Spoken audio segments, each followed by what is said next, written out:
Hello friends, this is Saket Bihari.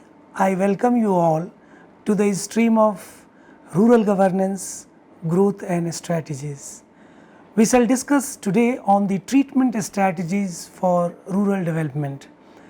Rural development primarily aims at eradicating poverty, improving economic condition, escalating the agricultural produce and regenerating cottage industries. The development strategy also involves progress in health and sanitation, means of transport, setting up of cooperative society. It also seeks to establish the empowered local administration. With the treatment strategies, rural development executes changes in rural areas based on the assumption that increase in production and social improvements are mutually strengthening principles. The developmental agenda integrates development of the area and the people through optimum development and utilization of local resources such as physical, biological and human, and by bringing about necessary institutional, structural and attitudinal changes of rural residents. It fosters local participation and establishes closer correspondence between the resources, endowment and potential of an area by establishing greater complementarities. The major programs being operated by Ministry of Rural Development for the inclusive growth of rural area are many. One of them is Mahatma Gandhi National Rural Employment Guarantee Act, which was enacted in 2005 to provide employment for the wages. Then we have National Rural Livelihood Mission, that is NRLM, for self-employment and skill development, which was enacted in 2011. Pradhan Mantri Awas Yojana PMAYG for providing housing to BPL households in 2015. Pradhan Mantri Gram Sadak Yojana PMGSY for construction of quality roads in 2000. National Social Assistance Program for Social Pension in 1995. Syama Prasad Mukherjee Rurban Mission in 2016. Integrated Watershed Management Program IWMP for improving the productivity of the land in 1992. The MGNREGA is basically act. This act aims at enhancing livelihood security of households in rural areas of the country by providing not less than 100 days of guaranteed wage employment in a financial year to every household whose adult member volunteer to do unskilled manual work. Social inclusion, gender parity, social security and equitable growth are the founding pillars of MGNREGA. In order to maintain transparency and fund flow mechanism and bring down delay in payment of wages under the scheme, the Ministry of Rural Development has implemented National Electronic Fund Management System in 21 states and 1 union territories. NRLM, that is National Rural Livelihood Mission, renamed as Deen Dayal Antyodaya Yojana, National Rural Livelihood Mission, NRLM. This was launched in 2011. The key components of NRLM includes promoting a strong quality institution of poor such as SSGs and their federation on priority basis.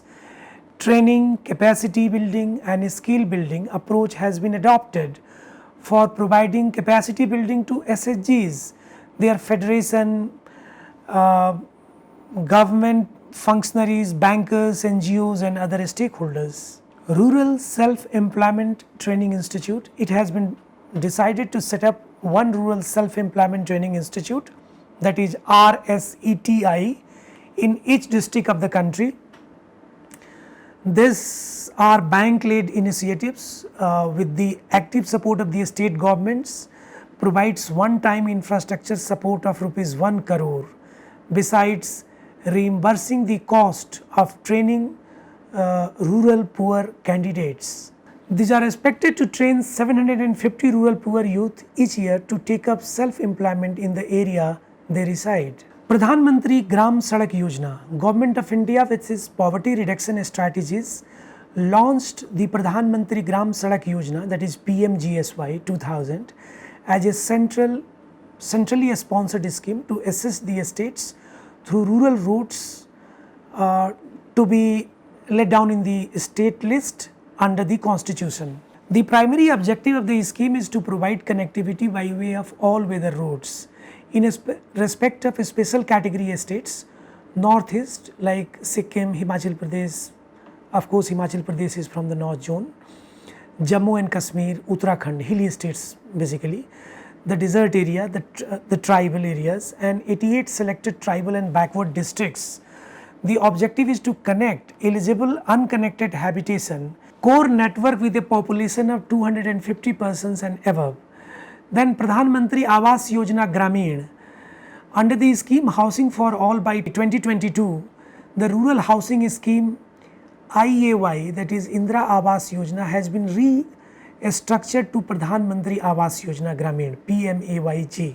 The main feature of the scheme includes providing assistance for construction of 1 crore houses in rural areas over the period of 3 years from 2016 to 2019, enhancement of unit assistance from 70,000 to 1,20,000 in plains, from 75,000 to 1.3 lakh in hilly states, difficult areas and IAP districts.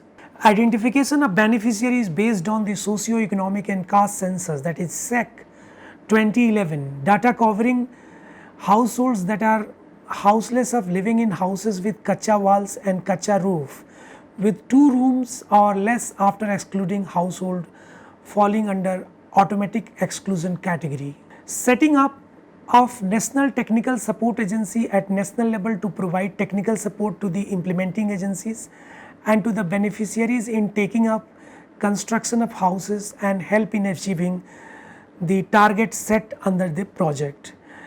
Now we have National Social Assistance Program.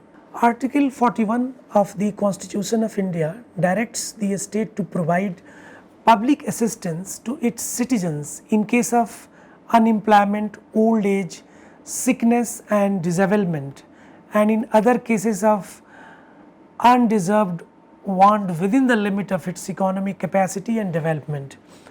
The NESAP scheme within the umbrella of core scheme launched in the year 2016. NESAP is a social assistance program for poor households, for the aged, widows, disabled, in the case of death of breadwinner, thereby aiming at ensuring minimum national standard of social security to distressed people. Then we have Deen Dayal Upadhyay Gramin Kaushal Yojana. Deen Dayal Upadhyay Gramin Kaushal Yojana, that is DDU GKY, is a flagship placement linked skill training program. This is a critical component of the National Skill Development Policy with the ultimate aim to convert India's demographic surplus into demographic dividend by developing rural India into a globally preferred source of skilled labor. Then we have Sansad Adarsh Gram Yojana, that is SAGI. Sansad Adarsh Gram Yojana was launched in 2014 with the aim to develop one village by each member of parliament as a model village by 2016 and 2 more by 2019. Sansad Adarsh Gram Yojana, that is SAGI, lays emphasis on inspiring values of national pride, patriotism, unity, self-confidence to be as important as developing infrastructure. SAGI attempts to develop the value chain through value change. Then we have National Rural Drinking Water Program. The National Rural Drinking Water Program is a centrally sponsored scheme aimed at providing adequate and safe drinking water to the rural population of the country. This program is a component of Bharat Nirman, which focuses on the creation of the infrastructure. Then we have provision of urban amenities to rural area, that is PURA. This is a strategy for rural development in India. This concept was given by former President Dr. APJ Abdul Kalam to bring the transformation in rural area by accelerating rural development process by empowerment. Friends, with the help of all these schemes, rural India is really experiencing inclusive development, but there are certain more areas where the coverage of these programs are yet to be ensured. And how it can happen? It can happen provided there is a favorable participation of the people, there is a favorable participation of block officials, there is a agreement in participation from the district officials. If all the three stakeholders participate together and the norms which are laid down in the implementation of these schemes are properly executed, there is a possibility that our rural India will see a better future than ever before. Thank you so much.